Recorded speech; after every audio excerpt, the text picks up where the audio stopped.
Hello once again, everybody, and thank you for joining me here on this Wednesday, December 23rd edition of ATS Radio. I'm your host, Adam Burke. We'll be chatting college football and college basketball on today's show with professional bettor and handicapper Kyle Hunter from HunterSportsPicks.com. We'll talk some general bowl season thoughts. We'll break down the games through next Tuesday, and then we'll talk college basketball in the second half of the show. Some regression teams, some tempo changes, some teams to back and fade, and a look ahead here at a couple of games coming up over the rest of the week.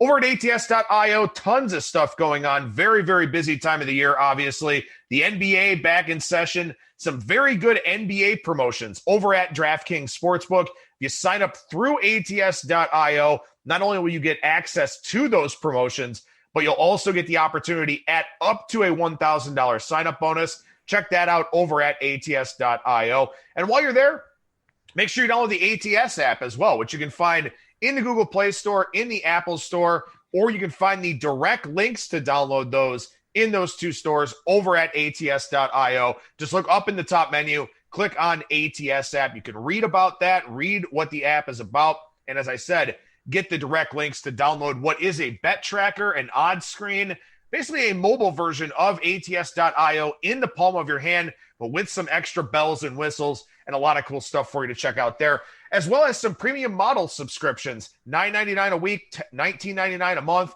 Those picks off to a nice start here. So check out the ATS app, download that from the Google Play Store or the Apple Store. And when you search for it, search against the spread. That'll make it a lot easier for you to find. With that, we bring on today's guest. That is professional bettor and handicapper Kyle Hunter from HunterSportsPicks.com. And Kyle, how's it going today, man?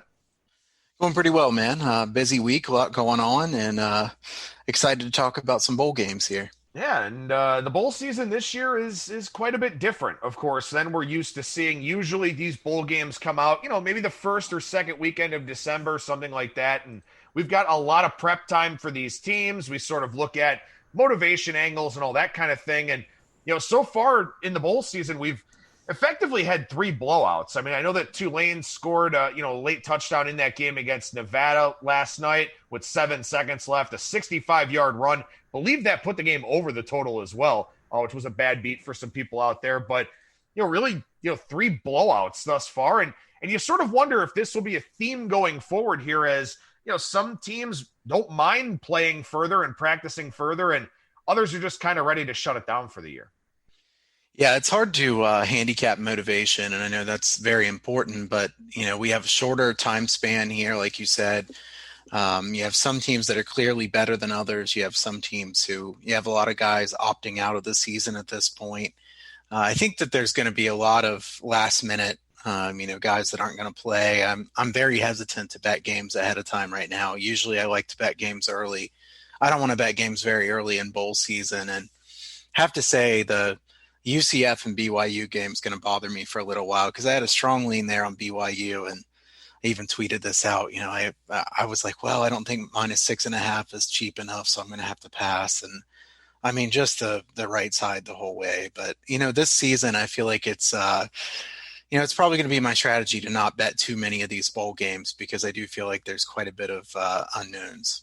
Yeah, it definitely feels that way. My apologies. I think Tulane, Nevada was already over the total when that touchdown was scored, but maybe Tulane's team total kind of came into play there. I thought I saw something like that scrolling through social media. A lot going on in my world right now, so trying to stay on top of everything as best I can. But, again, like we said, motivation's important, but it's very hard to figure out here this year. And you wonder, about some of those big favorites and how they perform in that role, stuff like that. And, I'll mention what I said on Monday's show, the solo segment that I did, just simply that, look, I mean, you probably want to see with your own eyes what's going to happen in some of these bowl games. And thus far, you've gotten a pretty good idea very early in the game. So live betting is a great way to attack this bowl season, I think.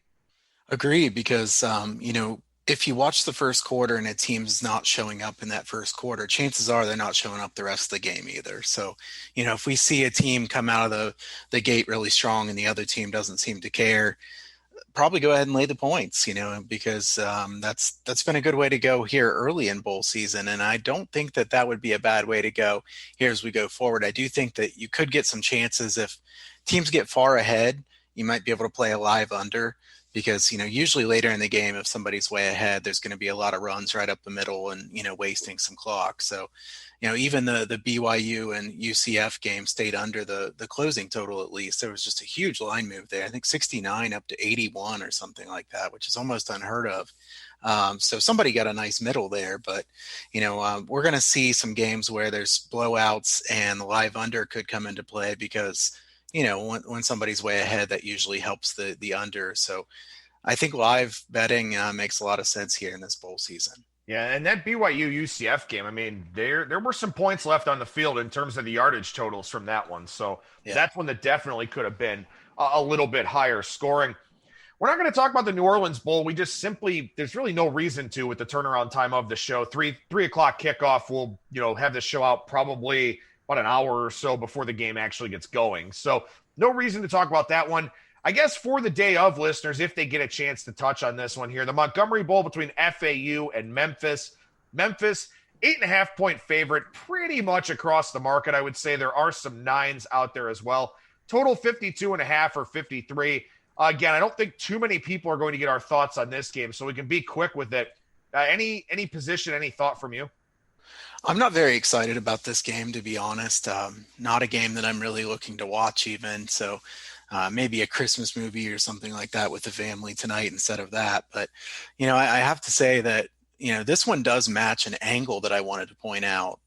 So there are some good angles. I don't mean to hijack this segment just on the game, but I'm going to say really quickly here that low ATS teams that have covered less than 50%, and they also have the better defense. So we're looking for a defense that allows 4.9 yards per play or less, and you're against a team that allows 4.91 or more. 0 to 49% covers. So under 50% covers, the better defense. 54 and 22 ATS. That's 71.1%, and that's since 2006. So you're not going to get a lot of these. This one does fit it. My caveat to this one is, Florida Atlantic, I talked about this a few weeks ago. Florida Atlantic's defense is partially looking very good here because they have played some really bad teams in Conference USA. There are some bad defenses in general in that conference, or bad offenses, I should say. Really bad teams. It's a really weak league. Florida Atlantic's defense, I don't think is as good as what they look on paper. Now, the question is Memphis excited to be here or not? I think you could question that because Memphis really was kind of a disappointment this year, right? I know they went 7-3. They were 3-7 ATS, and they really didn't play very well. This is a Memphis team that was only plus 0.17 yards per play margin on the season. I think if I had to take a side here, I would take Florida Atlantic. I don't love taking it because they've played such a weak schedule, but I don't want to lay this many points with Memphis either. Yeah, I think that's fair to say. I mean, this is, an interesting one in the sense that you've got a Memphis team, as you said, that's been very underwhelming this year. And I think what's been most underwhelming about them, they haven't really played the most challenging of schedules. I know they played UCF, won that game. That game was a mess all the way throughout. Got blown out by Cincinnati. They played some decent teams, lost to a Tulane team that, obviously didn't look very good last night. The thing about Memphis is they scored 31.6 points per game, despite gaining 460 yards per game. So this just has not been an efficient offense, hasn't been the greatest of red zone offenses. When you've got a spread like this, you got to put a little bit of margin in it. My line is 10, and that's kind of a discussion in and of itself in terms of how much you want to trust your power rating numbers, because this is one of those instances where, these teams really only played conference games. So is Florida Atlantic able to go up against an AAC offense in a, pretty high octane conference and shut them down the way they've shut down conference opponents? That's the point that you're making, the question that you're asking here. And I don't really know the answer to that. It's just not a game that's really piqued my interest ever since the matchup was announced. Yeah, I agree. I will say, looking at Sagarin, the strength of schedule, Florida Atlantic 130th, so that speaks to the weakness of their conference. Memphis really not very good at 94th either. So no, I don't want to lay 9 points here with Memphis. Actually, my number power ratings wise is 9. So I'm right on this. I don't trust my power ratings a lot in this bowl season with things being so complex. I'm not going to bet games just solely on my power ratings here as I would earlier in the season. I think that, I'll lean here to Florida Atlantic. And like I said, far more excited about some of the other games we're going to talk about. All right, so we'll go to Christmas Eve afternoon here between Hawaii and Houston. This is the New Mexico Bowl to be played in Frisco, Texas. So that's kind of an interesting little thing about this game. But, I mentioned on Monday that this is one of my bigger power ratings overlays of the bowl season. I have Houston minus 7.5 here, maybe minus 8.5 or so now that the game is in the state of Texas. And Hawaii, of course, with that long travel to the mainland. But this one has moved towards my number, although I don't think it's a true position with Houston now down to minus 10.5. It's that there are some COVID issues for the Cougars that came out earlier on in the week. Yeah, I think this one's in Frisco, Texas. I believe, if I remember correctly, this is where there's a soccer team that plays there. So this is Toyota Stadium. I see the weather looks like it could be an issue. 53 degrees, 19 miles per hour wind. That's probably why the total has gone down there in that one. I haven't handicapped this game very much yet. Will say that I do agree with the line move as well. I think that Hawaii plus the points would be the only thing I could play in this game. It is interesting for Hawaii because a lot of times they get to play that game in Hawaii for the bowl game. They're not getting to do that this time, but I think you could argue that Hawaii would be up for a game like this because, it's different than what they've been used to. They get to play a somewhat big name team here. I would think that Hawaii would care about this one. Chevin Cordero, pretty good fit for this offense. Hawaii has been able to run the ball pretty well throughout the course of the season. If you look at Hawaii, they're really still a fast-paced offense, but they're more run-oriented here under Todd Graham than what they were in the past. Not as much of a passing team. To me, Houston's still a bit of an unknown. I mean, Houston, they've played 7 games. They're 3-4 ATS. They're negative 0.08 yards per play. Hawaii's negative 0.51. So Hawaii hasn't exactly set the world afire either. But Hawaii's big problem has been sacks. They've given up way too many of them. 26 sacks allowed in a short season there for them. And they've only gotten 13 sacks, so they're negative 13 sack margin. I can't lay the points here with Houston. I'm going to say like I did last time. I feel like this is a lot of points for a team that really hasn't been very good. What has Houston really proven so far this year that would make you be very excited about laying 11 points with them? I couldn't do it myself.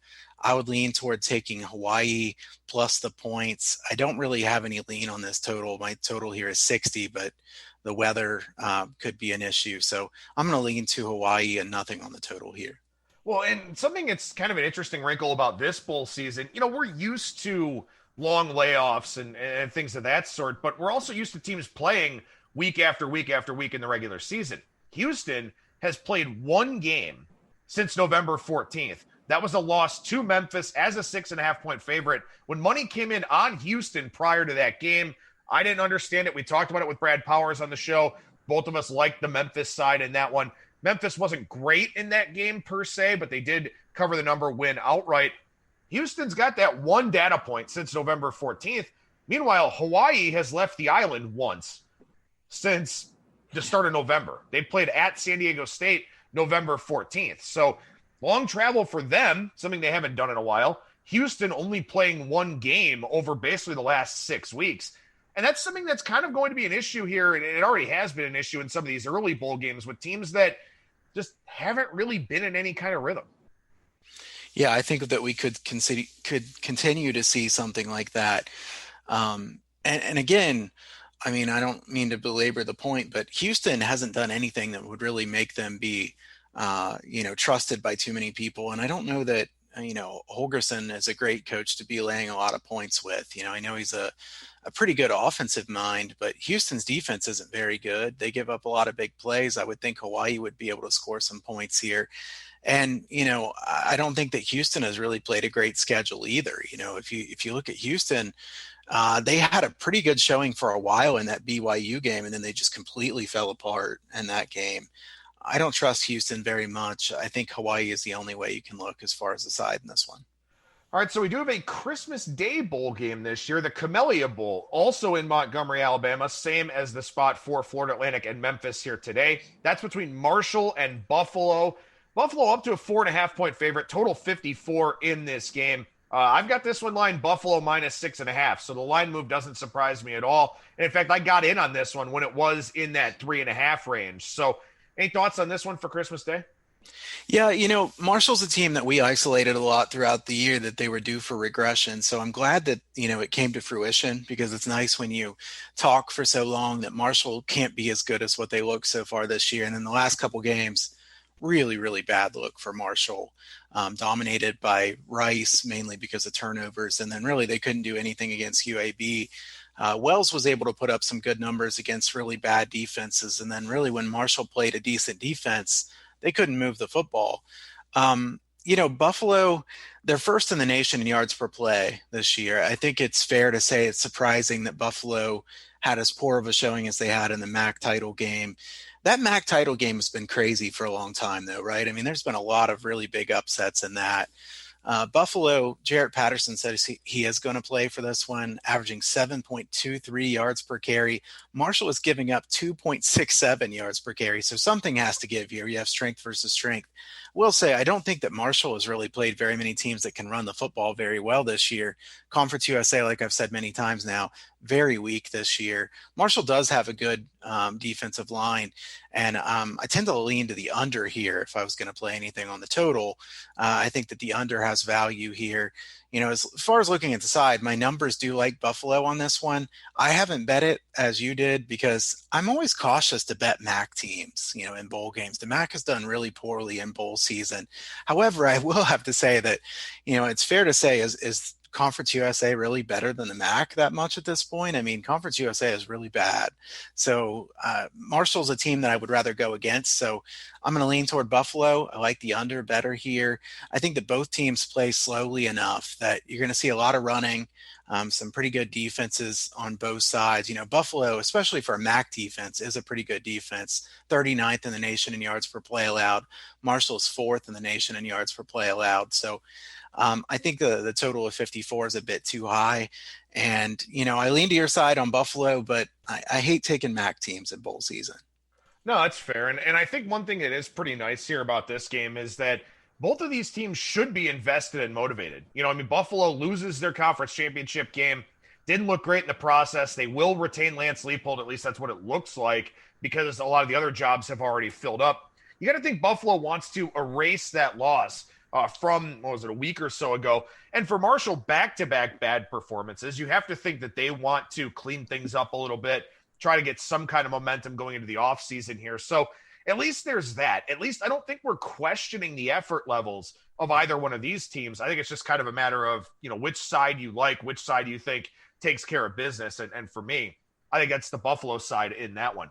We go to Saturday, and we're going by rotation number. We're not going chronologically in these games. So the first one on the board is the Cure Bowl. This one in Orlando, Florida, between Liberty and Coastal Carolina. And Coastal 7 with extra juice, or 7.5, total 59 or 59.5 for this one. And this is the game we were supposed to have a few weeks ago when Coastal played BYU and won.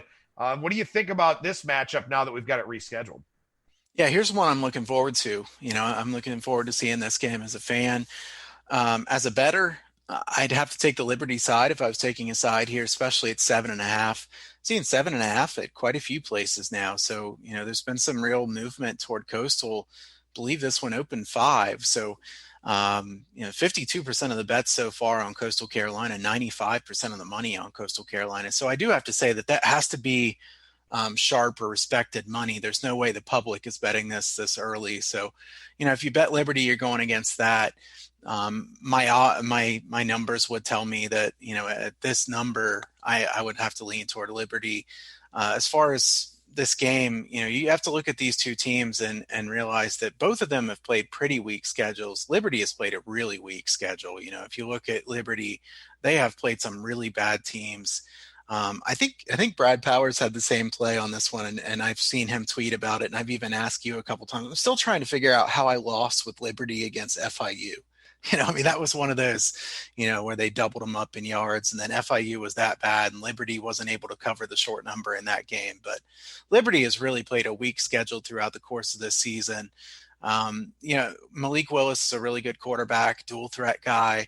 Liberty, 5.7 yards per carry. That's 8th in the nation. I will caution by saying that really they have played some very weak defenses. So Coastal's defense, not great against the run. They're better against the pass. Liberty should be able to run the ball some, but I don't think they'll find it as easy to run the ball as what they have in some of their other games throughout the course of the season.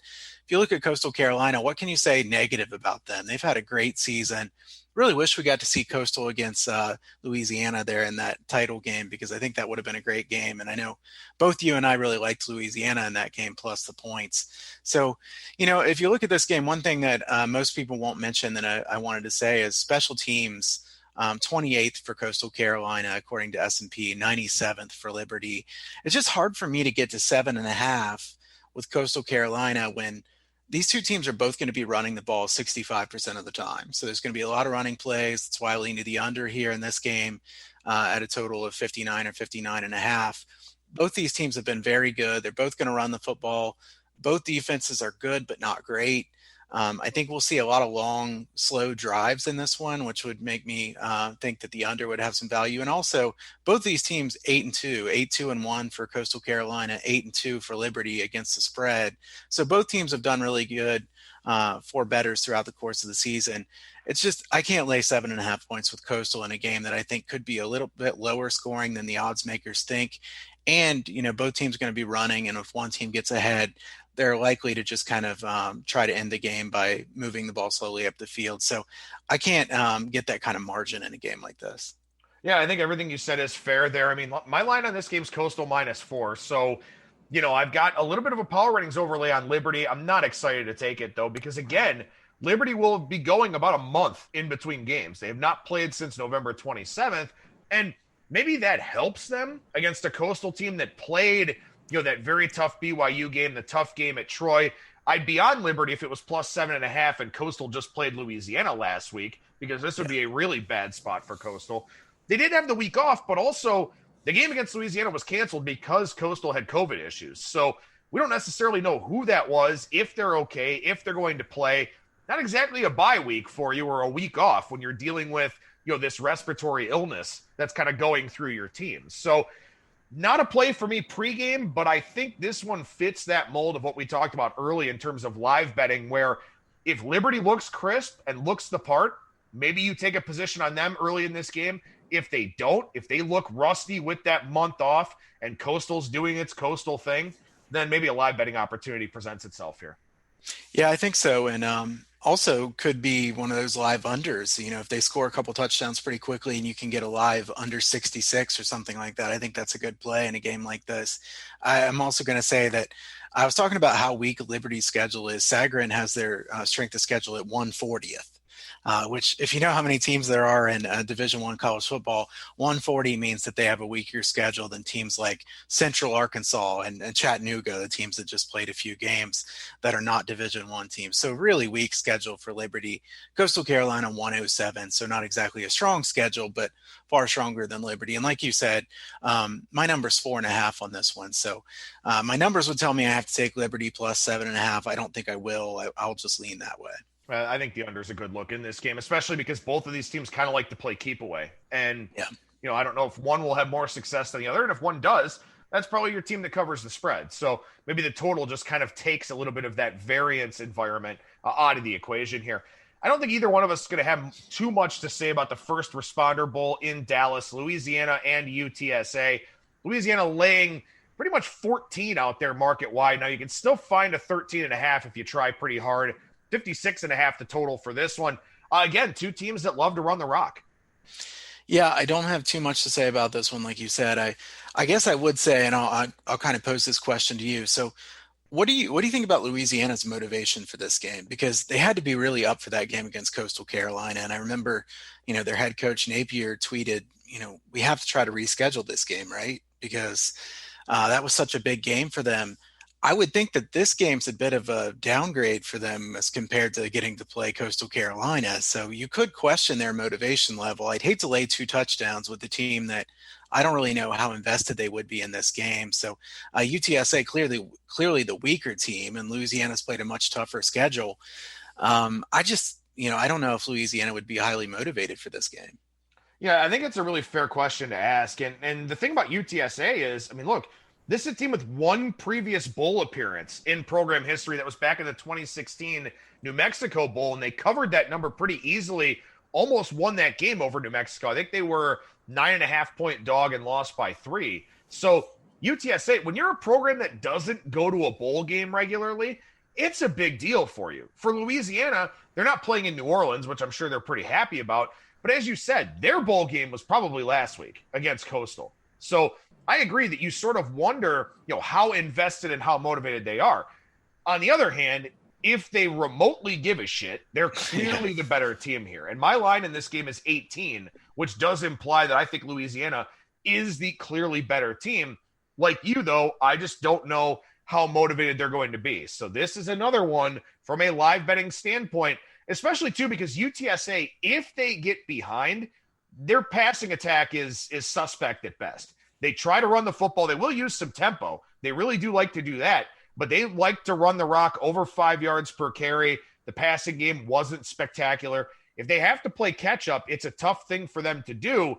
And again, at risk of sounding like a broken record, UTSA has not played since November 28th. Now, at least Louisiana's on 22 days off with last week's game canceled, but still, you've got two teams here that are on pretty extended layoffs. Yeah, you do. And I think that's a good point what you made about UTSA if they get behind, too. They have a good running back in Sincere McCormick. UTSA passing game is not good at all. And also Louisiana's really good against the pass. So if they have a weakness, it's against the run. I think if you see early on that UTSA can't run the ball, it's a good time to bet Louisiana live here because UTSA is not going to be able to throw the ball on them very much at all unless they get in some kind of prevent defense. And I do think that Louisiana should be able to move the ball in this game fairly well. This total I think is right about where it should be. I don't have any lean at all on this total. Both teams have been good under teams. UTSA 8-3 to the under and Louisiana 7-3 to the under. I will say one stat that kind of stands out as far as if you like UTSA, they're 9th and special teams on S&P, and Louisiana's 93rd. So pretty big gap there. At the same time, Louisiana's clearly the much better team. If this one got to 17 or something, I'd consider taking UTSA. But everybody can tell that this isn't a great spot for Louisiana, so I don't think it goes much higher. No, that's an excellent point there to make at the end of that breakdown. I don't think either one of us have a lot to say about the Lending Tree Bowl between Western Kentucky and Georgia State.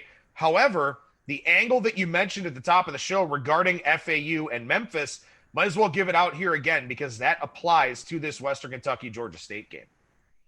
Yeah, the one about the better defense. Yes. Yeah, the better defense who hasn't covered very many games. Here we are again. I will say this is the angle is 0 to 49% covers on the year, so ATS covers.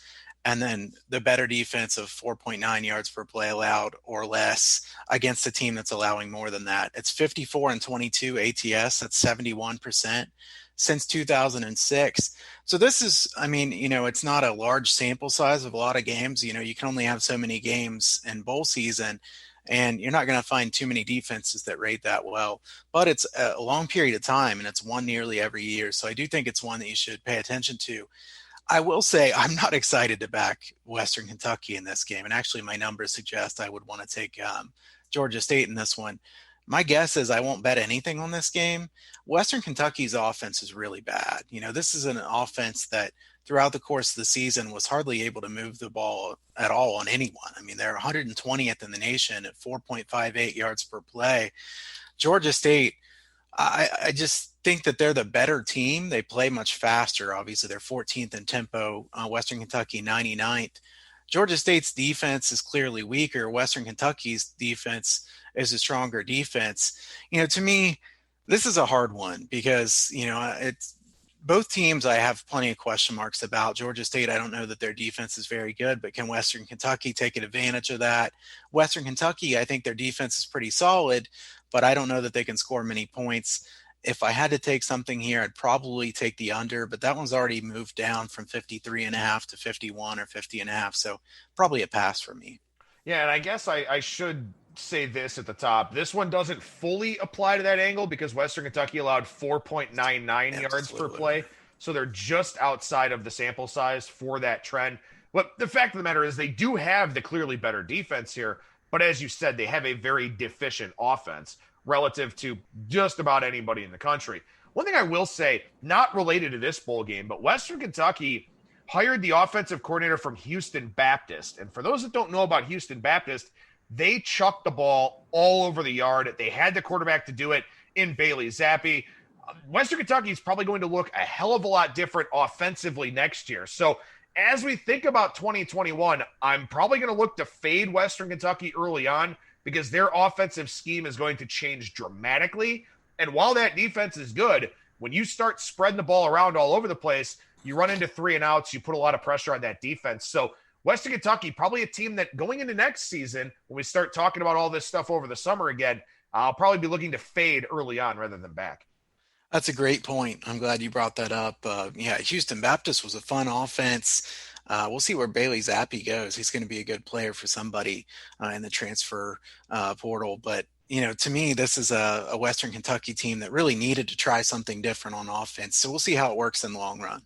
Speaking of transfer portals, I believe I just saw on Twitter that Chase Bryce from Duke is transferring to Appalachian State. So that'll be interesting because App State usually takes great care of the football, and Bryce did anything but for Duke this year. So that'll be kind of an interesting thing to watch heading into next year. 2 more bowl games touch on more household teams here.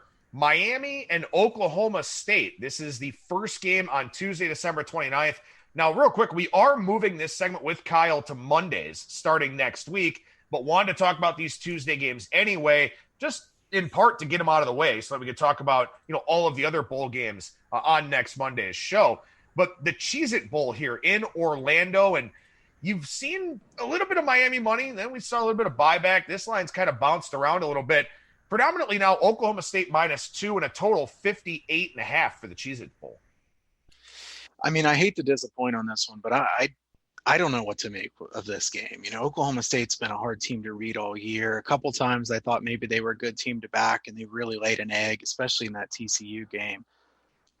Gundy's done well in bowl games and with extra time to prep. So I think if I had to take a side here, I'd take Oklahoma State. Miami has been really inconsistent in bowl games. You never know what you're going to get from them.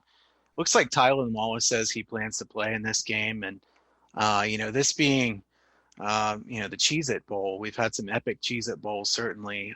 This is one that I don't know that I want to bet this game. Probably the over would be my lean in this game. My total here for this one was 60.5, so we're at 58 or 58.5. I'll lean to the over in this one. Miami, I can't back them based on the way they've been so inconsistent. And that showing against North Carolina at the end of the year was really concerning. I know North Carolina has a good offense, but that was a really bad look. Oklahoma State, though, which team are you going to get from them? So as a side, I don't know what to do with this one. Yeah, this is a game where I think live betting is an opportunity, certainly. I think, pre-flop, I've got Miami -4 in this game. So I've got a very big overlay relative to the market. The problem is Miami just gave up 550 rushing yards to North Carolina. Are they going to be able to stop the run for Oklahoma State? If they can, then Oklahoma State's offense is probably not going to do a whole lot in this game because their quarterback play has been terrible. So, again, this is one, watch how the first quarter plays out. Is Oklahoma State getting positive yardage with the running game? Are they getting, does it have to be a lot of yards after contact, or are they creating big holes, big openings, big opportunities, all of that? If they are, it probably doesn't change. If they're not, then that should benefit Miami, especially if Miami can play in front here in this game, because Oklahoma State does not want to be in a position to throw and play catch up. So again, I don't know if it's just the way that these matchups kind of shook out or just the uncertainty surrounding COVID and long layoffs and so on and so forth, but I don't see a lot of great spread plays in these early bowl games. See some totals opportunities. And then of course, the live betting things that we've talked about already. Yeah. Like a couple of totals that we've talked about here today, don't love the sides on too many. So yeah, I agree with you. My numbers have Miami -1 in this one. So I think I downgraded Miami quite a bit there in the last couple weeks. Oklahoma State is one where I trust Gundy a little bit more. So if I had to take a side, I would take Oklahoma State. But, I've been too high on Spencer Sanders. I thought he was going to be good. He hasn't been very good. I know he's been a bit banged up, so maybe he'll still improve. But Oklahoma State, the only side I could take in this game, but I think I like the over a little bit better, especially with Miami having a lot of question marks on whether they can actually stop the run. Last one here, and we've definitely seen an adjustment in this number. Colorado and Texas. Texas down to 9 or 9.5 across the board. This one did open easily in double digits, up at 13. Total 63.5 for this one. What's going on with this big adjustment to the number with Colorado now a single-digit underdog? Yeah, I would have taken Colorado at plus 13. At 9, I can't take them. You're not getting, I mean, my line value here, my numbers would suggest taking Texas, but I don't want to lay the points with Texas. Texas is not a team that I want to lay points with. Tom Herman as a favorite, not good. Tom Herman is an underdog. Everybody knows how he does as an underdog. Colorado, I think, should be up for this game too. I wonder what Texas's motivation is here. I think that it's possible Texas could come out and look really good in this game, but I think it's also possible that they could kind of mail this game in a little bit and either win very small margin or even lose this game. I like the total better here. So, I am a better totals handicapper than I am at sides. I like the under better in this one, 63.5, a little bit too high as compared to my numbers. Texas's defense has been quite a bit better this year, and I think that that's been a little bit underrated by some people. There, 5.27 yards per play. That's 30th best in the country. And Colorado's offense has really not been very good. 5.61 yards per play, which is 71st in the country.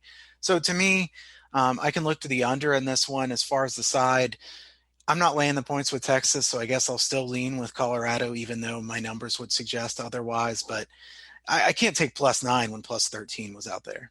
Yeah, no, neither can I. And it's one where, look, admittedly, I had Colorado plus 7. So, this is one that I kind of waited and watched, and I was wondering, is Texas going to take a little bit of money?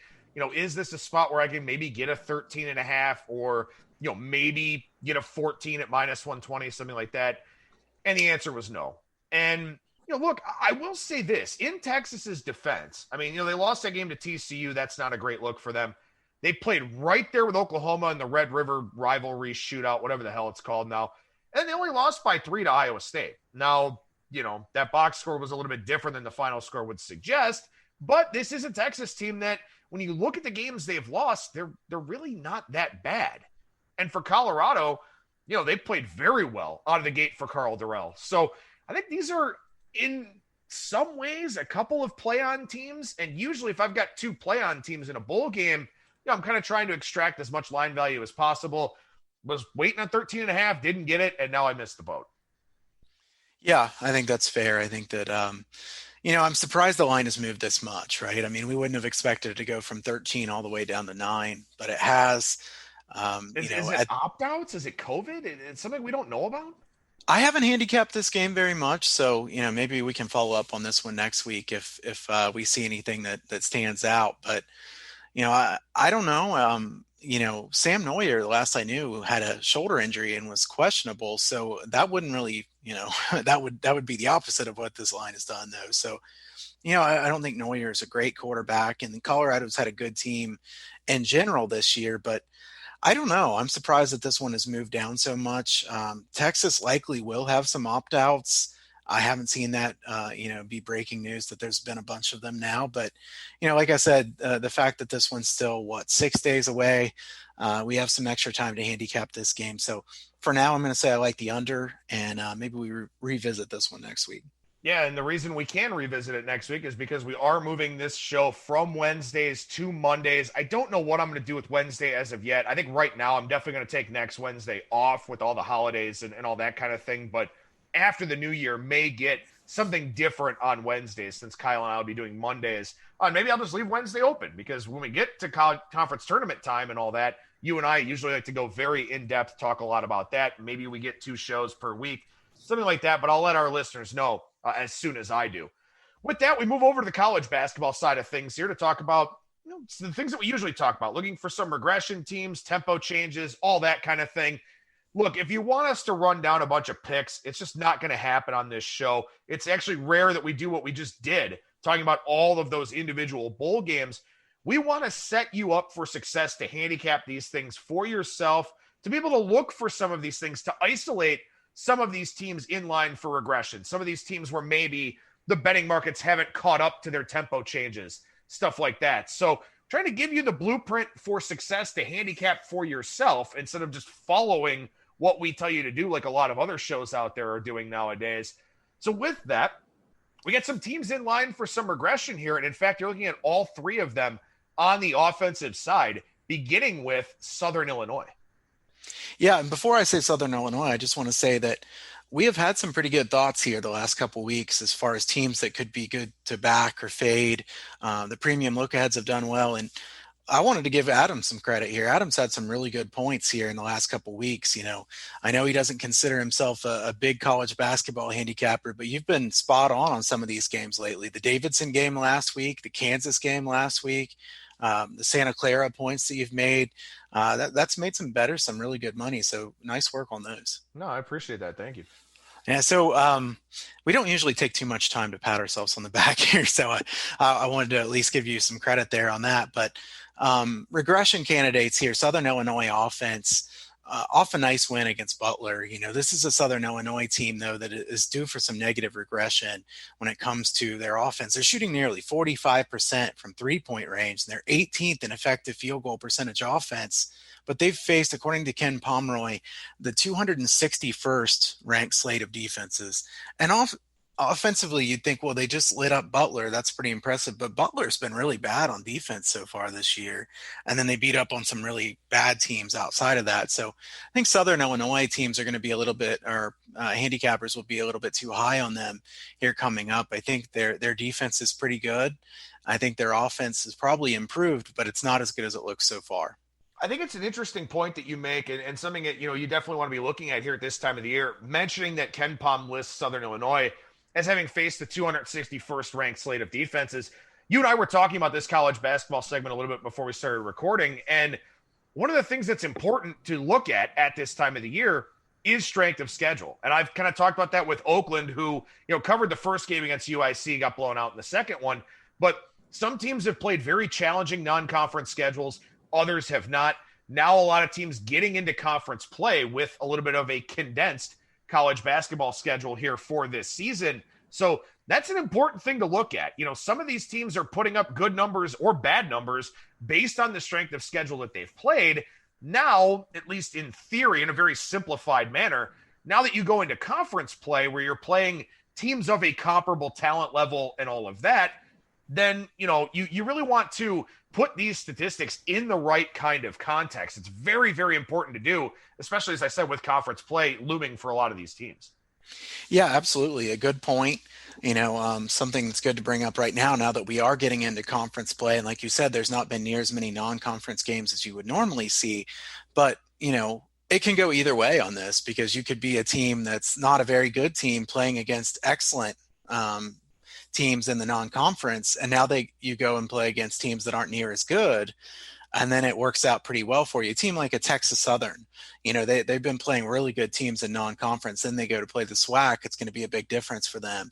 On the other hand, when you go and you're a really high quality team from a big name conference and you play a bunch of Division II teams or something like that, you can really pad those stats and then not look nearly as good once you get into conference season. So I think that's a good point. Something that people need to remember is that you really do have to pay attention to who these teams have played and who they put up these stats against, because we're about to conference season for a lot of conferences. Some of them are already in it. Others are close to it. And that's going to change things quite a bit. So you do want to consider how they have looked against them in previous seasons, especially if they have a lot of the same players that they had from the year before. Well, and then one of the teams that I'll throw out here, and then we'll get to the other two that you have, UNC Greensboro is pretty interesting to me right now, because when you look at their defensive free throw rate against, opponents are basically parading to the free throw line. And this isn't a thing like Rhode Island where, they're really extending games or anything like that. Maybe that's kind of come into play a little bit here for Greensboro, as they have some pretty high free throw rates against in 3 of their losses to Winthrop, Duquesne, and Coppin State. But this is not a case where they're playing, a great schedule. Early on, they played some good teams. Lately, they have not. They're sending a ton of opponents to the free throw line. Opponents are only shooting 67.4%, so they're leaving some points out there. Greensboro's generally a pretty good defensive team, but correct me if I'm wrong, now that they get into SoCon play, and the SoCon maybe not as great as it has been in past years, but it's a very good shooting conference where I presume a lot of these teams can do a lot of damage at the free throw line, and that could really hurt Greensboro going forward. Yeah, Greensboro presses. So they haven't fouled near as much as they have so far this year in the past couple of seasons, but they always use that kind of a zone press that actually kind of works to slow the other team down. But they've played several teams who play very quickly. Like you said, they have actually lost some games that they probably shouldn't have lost. They lost to Coppin State 86-80.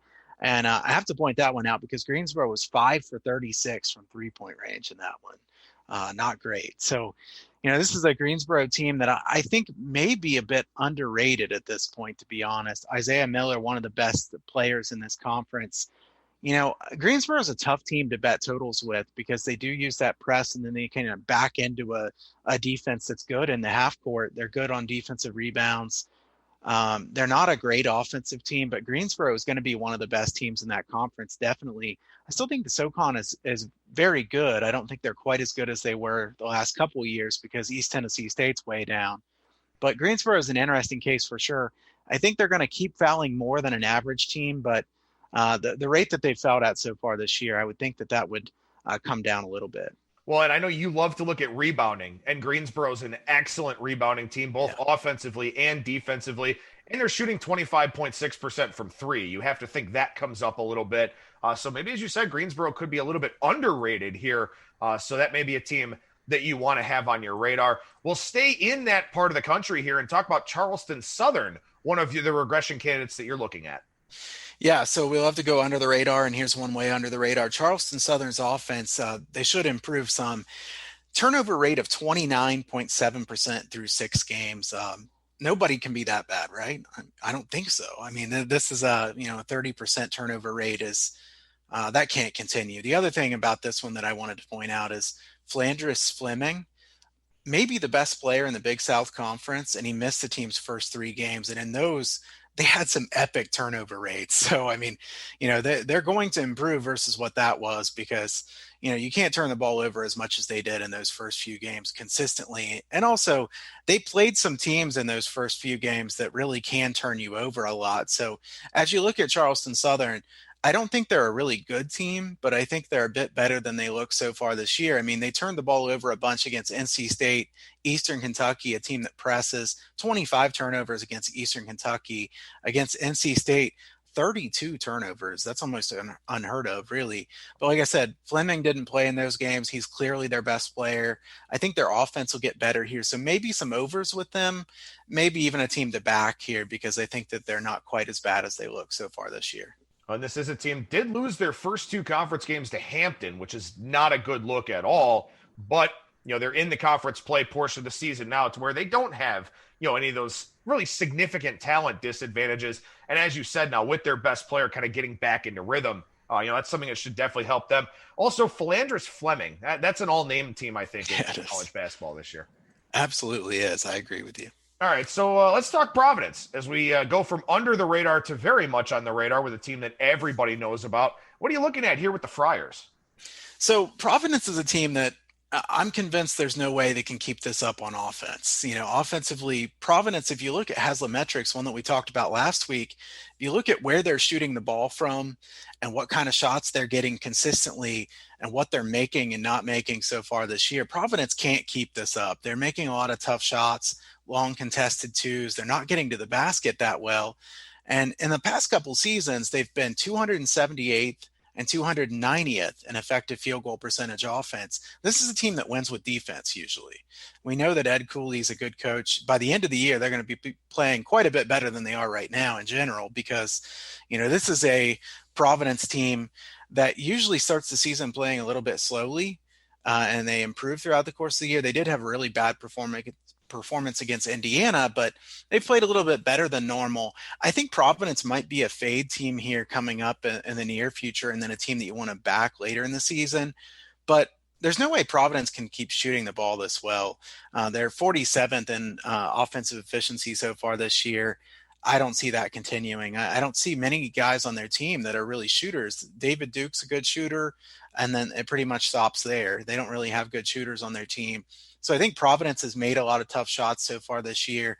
Their defense actually has been a a little bit weaker than normal so far this year. So I think Providence will improve defensively and get weaker offensively. So I like to look for some Providence unders going forward. Now, as I said earlier in the show, you look a lot at rebounding. That's a very important metric for you. And of course, you look a lot at tempo because, you are a college basketball totals expert. Is effective field goal percentage a big part of your handicapping as well? Yeah, I think effective field goal percentage is pretty important because, then you can figure out how the 2 and 3 distribution is working out and how efficient a team can be. Obviously, it matters a lot too if you're turning the basketball over very much. So, I think effective field goal percentage is really important. Rebounding even more important. There's a lot of stats that you can look at in college basketball. All of them have some worth. Some of them are worth more than others. I think effective field goal percentage offense is a good way to look at, whether a team's going to be very efficient on that end. And it's a good thing to look at when you've been playing against teams that are not very good compared to what you're going to be playing against. So, it kind of can smooth things out a little bit. I think Providence is one of those teams that they have played a pretty good schedule so far this year. So a lot of people are going to think, well, they've played the 55th slate of defenses. They're shooting this well. They should keep it up. The numbers don't suggest, just looking at Ken Pomeroy, I don't think that you'd say, well, they're definitely going to do worse offensively. But you look at Haslametrics, you look at where they're shooting the ball from, you look at the shooters that they have on their team. I don't think that this team's going to continue to shoot this well. I just don't see it happening.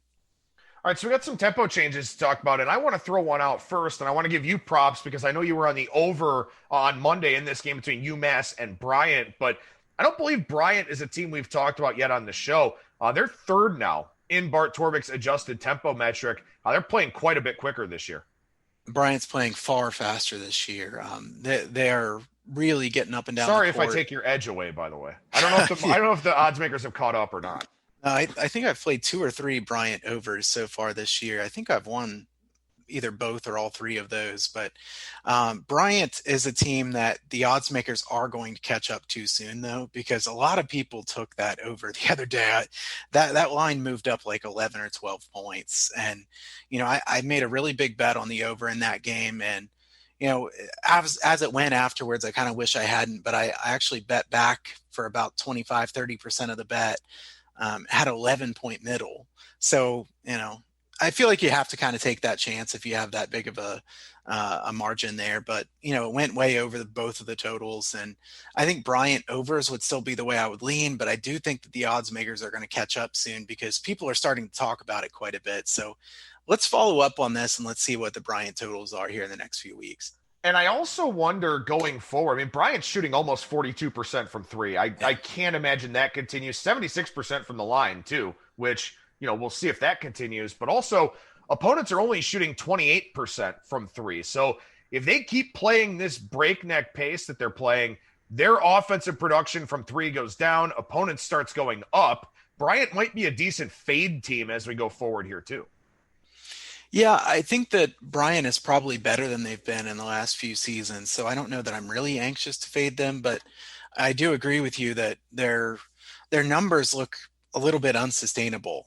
They do play against some teams that aren't very good in conference. So we'll see what the odds makers do with their games because I think Bryant is improved. I think they have a good head coach, a guy who in Grasso has specifically said that he is very analytical, in his thinking. And I think that those are the types of teams that I'd rather bet on than bet against. So I'm not anxious to bet against them, but I do agree with you that their numbers don't look terribly sustainable. All right, so another fast team here, and this one's not under the radar like a team like Bryant. This is actually a team from the Big Ten that you're looking at, and it's definitely quite a bit faster for the Minnesota Golden Gophers.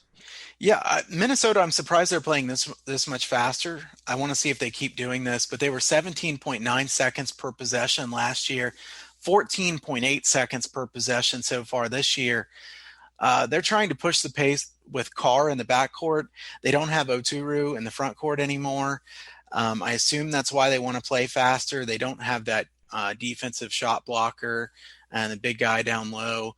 They do have a big guy in Robbins, but he's not the same type of player that Oturu was.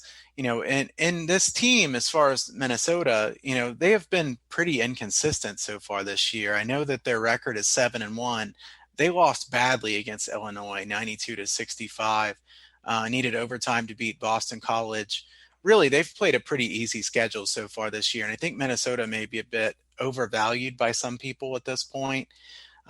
It's probably important to point out that they are going to play Iowa next, a game that apparently is on Christmas. I didn't realize that they were going to be playing on Christmas Day, but Ken Palm has this one at 165. Probably the total will not come out that high based on the fact that Iowa just played a lower scoring game against Purdue, but I couldn't bet the under in an Iowa and Minnesota game, that's for sure. So that Iowa Gonzaga game did go over the total with a really high number. I think there are going to be some really high scoring games with Iowa this year. Minnesota, I'm not convinced that they'll continue to play this fast, but they're clearly playing faster than they did last year. Torvik showing that one at 168 for Friday's Christmas game. 4 games in the Big Ten on Friday, the ones on the schedule here. I don't know if anything could be added or not, but 4 Big Ten games, what we're looking at. Speaking of Big Ten country, we go from the Big Ten to the MAC for a team that's playing quite a bit slower here so far this season. Yeah, Western Michigan, they're playing a full second per possession slower so far this year. And I think it's important to point out that usually early in the season, teams play a little bit quicker than they do later in the year once they start playing conference opponents. So it's going to be easier to find teams that are playing faster than last year than it is to find ones that are playing slower. So Western Michigan playing a full second per possession slower is one of the bigger tempo changes down. I think this is probably the least talented team in the MAC. I think it makes a lot of sense for them to try to slow things down this year and try to win those lower scoring games. They picked up a nice win against Central Michigan, a big rival of theirs. Western Michigan, a team that I think is going to be pretty bad this year. So a team that I'd rather bet against or bet unders with. If they're playing another team who plays slowly, I think you could see some really low scoring games with Western Michigan. So here's a team that I think is going to be very weak throughout this course of the season and a team that may have some value playing unders with. Now, of course, everybody in this business cites Ken Palm, and for good reason. I mean, Ken Palm has been doing it for a long time. It's a very valuable resource. We talk a lot about Haslametrics on the show. That's something that, hopefully people are getting more accustomed to. We also talk a lot about Bart Torvik's website. And one of the things that you and I both really like about Torvik's site is the presentation of his data and also the way that you can kind of manipulate that data into looking at the range that you're specifically looking for, or maybe some different kinds of splits. And that's something you want to make mention of on today's show. Yeah, absolutely. And first of all, I had several people reach out to me about the Haslametrics thing from last week, bringing up Haslametrics and the different ways that you can look at numbers on there that can help you as a handicapper. Several people said, appreciate that segment, appreciate finding a site that I hadn't seen before. So hopefully we can continue to give you some things that you haven't seen before and help you make you a better college basketball better throughout the course of the season. But the Bart Torvik site is tremendous. One thing I wanted to say is that you can go to team pages on Bart Torvik's site, use that drop-down box to look at how a team performs at home, on the road, on a neutral floor. You can also look at how they play versus top 50 teams, top 100 teams. It's really the best site when it comes to looking at splits. Some teams can really have drastic splits. And I know some people can be skeptical as to whether those splits will continue. But in a sport like college basketball, there are some teams that just frankly are not good playing somewhere other than home. And at home, they are better. Now, you could argue that might be a bit different this year because, without the fans and things like that in the COVID season. But I still think there will be teams that, play much better at home than they do on the road. And also teams that will play differently when they're playing against those top 50 teams than they do when they're playing against a weaker team. That's something I wanted to point out too. Looking at totals, some teams will slow down their pace of play when they're playing a team that's better than them. Some teams just play the way that they do all the time, even if it probably would make more sense for them to play slower. That's a good way to look at that is on Bart Torvik's site to look at the, how they play against better teams, how they play against weaker teams. And then obviously, like I said, the home and road splits, very, very helpful. And of course, as the sample size increases too, that's where that gets really, really important. And especially, I talked about it already at the top of today's show. Start looking at those strength of schedule things, where some teams in these low major conferences have played those paycheck games, gotten their asses kicked. Now they're going to play teams that they can actually be competitive against. And you'll be able to see, how they did in non-conference games, how they're doing in conference games. You mentioned away and neutral. That's a setting you can look at.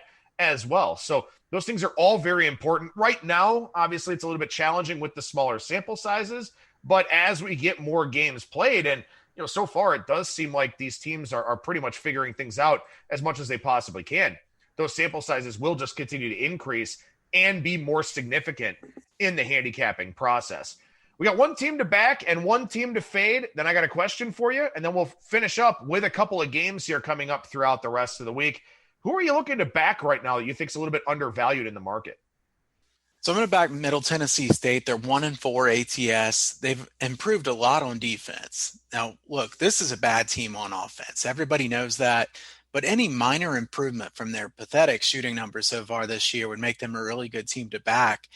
I think Middle Tennessee's offense is bad, but they'll probably get a little bit better than they've been so far this year. And like I said, they've really improved a lot on defense. This is a team that everybody's going to be very low on. Nobody's going to want to bet them.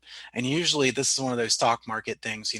We talk about the back and fade as kind of, trying to buy low, sell high. And that's what I want to do with a team like Middle Tennessee State, a team that everybody wants to get rid of because they've played so poorly so far this year. I think they could be a good team to back, especially as an underdog here going forward. Yeah, and I think it's also important to point out with Middle Tennessee State as well that this is a team that did have a coaching change recently. With this being the third year here with McDevitt, it takes time. Kermit Davis did a great job there in Murfreesboro. He also had the talent, and that talent left pretty much around the same time that he did. And that's often what happens with these low and mid-major coaches. The writing's on the wall. They're fully aware. They know that they're losing the guys that have taken them to the dance. So it's probably a good time to move on. The team that McDevitt inherited from Kermit Davis was nothing like the teams of Davis that, made the NCAA tournament in 16 and 17, could very well have done so in 18. Maybe McDevitt's just now starting to put his stamp on the program a little bit. It's just like college football. Usually it takes 2 or 3 years, maybe 4 years for a coach to really, really get things going, especially if there are big losses. And that seems to be the case for Middle Tennessee State, I would think. I think that's a fantastic point, especially the fact that Middle Tennessee State was going to be far worse, regardless of who their coach was, right when that coaching change happened. So he walked into a really tough spot. And I don't think that Middle Tennessee State's a good team now, but I think that they could be undervalued in the marketplace. And that's really what we're looking for. We're not necessarily looking for teams that are excellent teams. We're looking for teams that could be good to bet versus the number. And that's what I think they could be. That's exactly right. We're not looking for wins. We're looking for covers. That's all that we're looking for. And, that's why the spread and that, handicap is built in place for these teams. Who are you looking to fade here as we go forward? And is this a short-term fade or a long-term fade? So I'm looking to fade UCF here. This is more of a short-term fade because I think that they're too high. People are going to be too high on them based on what they just did in their last couple games. They beat Florida State on the road 86-74. Then they beat Cincinnati 75-70. And the important thing about that, there was a lot of steam on Cincinnati in that game. So this is a game that a lot of people got to see UCF just beat them. A lot of people just bet against UCF. So now everybody's going to want to bet on UCF because this is what they just saw recently. And this UCF team, to me, they have really high profile wins in the last couple games, but I don't know that UCF's as good as everybody thinks they are right now. I know they beat Auburn in the first game. I don't think Auburn's very good right now. So, that was not the huge win that it looked like it was. And then they lost by 22 to Michigan. Really nice win at Florida State. Cincinnati's not very good right now either. So I don't know that win, was all that impressive. The other thing that concerns me about UCF, you said that I love looking at rebounding numbers, and they're a really bad defensive rebounding team. That usually you don't get away with that consistently. If you're giving up 35.6% of opponents' missed shots, they're getting back as offensive rebounds. It's way too high. Now, I know they've played some tall teams, especially Florida State, but UCF is not a very good defensive rebounding team. They're about to play Houston here later this week. I would lean Houston in that game. Houston, I see Ken Palm has this one at 8. 8 points is quite a bit to lay. I would hope the number would be a little bit smaller than that, but Houston is a really high quality team. And I think that could be a tough game for UCF. And then after that, they're going to be laying points against Tulane in a game that could be a difficult spot for them. I would lean toward Tulane plus the points, and then playing at South Florida, a team that it's pretty inconsistent, but it's certainly capable of beating them. Now, maybe this point that I'm about to make here is something better served for Monday's show, so we don't have to spend a ton of time on it if you don't think it's necessary. But I'm looking at Bryant here, who we talked about earlier as a team playing a lot faster. They don't have another scheduled game until January 7th. So a big, long layoff throughout the holiday period here. And I know that you mentioned on last week's show, teams that were on a COVID pause were teams that you just had no interest in backing in that first game, probably looking to fade them, maybe the first couple of games, while they try to get back into rhythm. So are there any teams on a COVID pause, or, are you kind of worried about the holiday break? I think the holiday break thing is not one that I would just bet against a team, because that's a different situation. Obviously, you're at least practicing. You can still be together as a team. That makes it a lot different than if you have to sit out for a couple weeks and you don't even get to practice, and then you get one or two practices and all once you're playing again. Having said that, the first game after a long break like that, I would tend to not want to play a high over. So Bryant, that's a good point to point out that Bryant, I don't know that I want to play the over in their first game back. And I don't know, who do they play in that first game back? Looks like it's a back-to-back against Central Connecticut State. That's something I want to talk about too. Maybe we can talk about that next week with some of these back-to-backs and being interesting handicaps. But Central Connecticut State's going to be a team that's going to give up a lot of points. So I don't want to bet the under in that game, because I think Bryant will still score a lot of points. But maybe that's one of those cases where you try to hit a second half over. And I know in Bryant games, it might be a bit hard to find halftime lines. There might be a couple books that have those. But, as far as the long break, it tends to help the under, especially first half unders. And that's something that we can discuss more next week, hopefully. But I do think the long break is not helpful. But I would much rather bet a team off a holiday break than I would off a COVID pause. One team that I will note that is playing their first games here, DePaul. DePaul about to play their first games. I would not want to lay points with DePaul here in the early going. If they play well and I sit it out, that's fine. I don't think you want to take a chance on a team like that, because there's so many question marks, and there have been some really bad performances in those first games off a COVID pause. All right, a couple of games to talk about here, and this was an email request from one of our lovely listeners, and we certainly appreciate all of our listeners here, and certainly appreciate them even more at this time of the year with so much going on with the holiday rush. And, obviously the holiday is a little bit different this year for everybody, but, still we appreciate everybody tuning in on a regular basis that does. Michigan State and Wisconsin, one of those Christmas games here, with Michigan State at home, Wisconsin on the road, and the Badgers playing very, very well here so far this year. Michigan State, things were going pretty well, and then they ran into Northwestern on Sunday. This is a game that I'm interested in how this one goes, because Michigan State just lost to Northwestern last game. And I watched a decent amount of that game, and I don't think you can give me too much shit for that one, right? That's not that bad of a game. Okay. All right. So, kind of running joke for the bad games that I watched in college football season. But no, Northwestern, that was a big upset. I don't remember how many years it was, but it was a lot of years since Northwestern had beaten a team in the top 5. Really big win for them. But Michigan State missed a lot of easy shots in that game. They had wide open threes. They just were not connecting. I thought that was more about Michigan State playing poorly. They were 8 for 31 on 3-pointers, and a lot of these were really open shots. I think Michigan State played really poorly in that game. And Northwestern, a team that I'd be cautious about betting on based on that game alone. So I think Northwestern will still be one of the weaker teams in the Big Ten. Wisconsin coming into this game, Ken Pomeroy has this one, Wisconsin by 3. I hope Wisconsin's favored by 3 in this one. I don't know if maybe you can look up Torvik while I'm talking here, but this is one where Wisconsin by 3 seems to me like that could be a buy on Michigan State, because Michigan State's a team that does, play well at home generally. Obviously, it's not the normal season, but they've already won on the road at Duke. This is a team that has really high talent level. Wisconsin's a very good team, but Wisconsin lost their sole road game at Marquette by 2 points. If I'm getting points with Michigan State, that's certainly my lean in this game.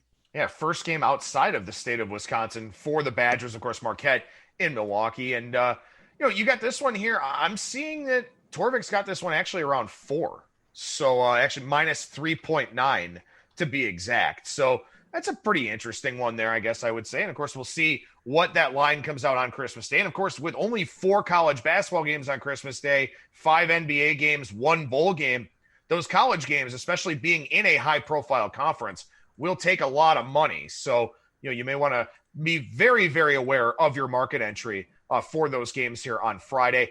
Small slate on Saturday as well, coming out of the Christmas holiday, but one game that is just outright fascinating. Gonzaga and Virginia, and this is one that we had a listener request to discuss. Yeah, and this one's on a neutral court in Fort Worth, Texas. So those neutral court games usually tend to go under more often than not. The Iowa-Gonzaga game was still 99-88 on a neutral court. So I don't think that you can just blindly bet neutral court unders, but I always want to lean to the under first. Having said that, I looked at this game a little bit here last night after I got that email from a listener, and I have to say that I can't bet the under in this game because I think that Gonzaga is going to score points here. Virginia is a very good defensive team, but I think Virginia is not quite as good on defense this year as they were a couple of those other seasons. I also think they're a little bit better on offense this year than they were last year. Last year's Virginia offense was terrible. 234th in offensive efficiency last year. So far this year, 53rd in offensive efficiency. Virginia is going to have to score points if they want to keep up with Gonzaga in this one because the Zags are so good on offense. I think they are going to score. Ken Pomeroy has this one at 137. I would assume this number may come out a bit below what Ken Pomeroy and Torvik put this game at because it is a neutral site game. I would lean to the over in this game, and I don't know that I'll want to bet this because I don't really love betting neutral court overs. On the side, I think I lean Gonzaga here. Mark Few's teams have been really good to back early in the season. Virginia, I still think, does have more question marks than does Gonzaga. And Virginia really hasn't played anybody that good so far this year. I mean, they're scheduled Towson, San Francisco, St. Francis, Kent State, William & Mary. They lost to San Francisco by a point. They beat Kent State in overtime. So I'm far more confident that Gonzaga is a really good team than what I am about Virginia. Well, it should be an interesting one. Again, possibly an all-time pace war type game, as we love to talk about those on our editions of ATS Radio with professional bettor and handicapper Kyle Hunter from huntersportspicks.com. Again, as I said, the next time you hear the two of us together, it will be on Monday's show as opposed to Wednesday. But, Kyle, what's happening over at the website right now? I lowered the prices here for the basketball season passes. NBA starting up now, too. I made my first NBA play for tonight. College basketball, it's been a good run here the last week or so. And college basketball for me, I think I'm 10-2 or something like that on my last 12 totals plays. And totals is what I play most of. That's definitely my specialty in college basketball. So you can reach out to me if you want the special price there on the college basketball and NBA season pass. You can get every play for college basketball and the NBA for $599 there. If you don't want to pay, you can go over to the site, huntersportsfix.com, free picks. One with the free pick this past weekend with Florida and Alabama first half over the total in college football. Be given some bowl free plays and some college basketball free plays coming up. And also wanted to say Merry Christmas to Adam, you and yours, and all the listeners. I hope everybody has a great holiday season here. Absolutely. I'll echo those same thoughts. And I'll be back on tomorrow's show with Brad Powers, professional bettor and handicapper from BradPowersSports.com, talking about college football and the NFL. And then I'll also be on Friday doing my Circus Sports Million segment. Probably going to keep that real short with the Christmas holiday, but I'll have multiple days to extend my Christmas thoughts, but certainly extend Christmas well wishes to you and yours, man. And I know that both of us very big on our families, and of course, like most people, very big on our significant others. So, hopefully everybody enjoys the holiday, and certainly hope the same for you, man. Thank you, man. Take care. All right, there you go. There's professional bettor and handicapper Kyle Hunter from huntersportspicks.com. And as I said, be back on the show Thursday with Brad Powers, Friday doing the circus segment. That's how we'll wrap up this week. And again, Kyle will be on next Monday with me, and that will be the plan as we go forward. That'll do it for me. Thank you so much for listening, everybody, and I will talk to you again tomorrow.